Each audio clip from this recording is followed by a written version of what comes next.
તો જૂનાગઢ લોકસભા બેઠક પર અંતિમ દિવસે કુલ 4 ઉમેદવારી પત્રો પરત ખેંચાયા। આ બેઠક પર હવે કુલ 11 ઉમેદવારો વચ્ચે ચૂંટણી જંગ જામશે, જેમાં ભાજપ અને કોંગ્રેસ વચ્ચે સીધી ટક્કર થશે। અંતિમ દિવસે અપક્ષ ઉમેદવારો નારાયણ સોલંકી, જયસિંહ રાઠોડ, હરેશ સરદારા, ગનીભાઈ તવાણીએ ઉમેદવારી ફોર્મ પરત ખેંચ્યા। આ બેઠક પર BSP, right to recall party અને અપક્ષના ઉમેદવારો મેદાને છે।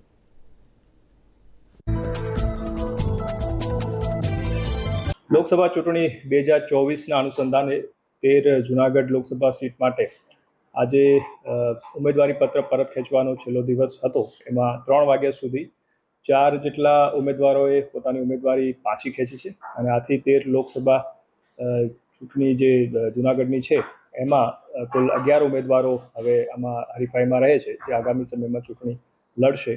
આ 11 જે ઉમેદવાર રહે છે એમાં 3 જે છે એ નેશનલ પાર્ટીના છે, 2 આરયુપીપી એટલે રજિસ્ટર્ડ અનરેકોગ્નાઇઝ પોલિટિકલ પાર્ટી, અને બાકીના જે છે અપક્ષ ઉમેદવારો રહે છે આમાં।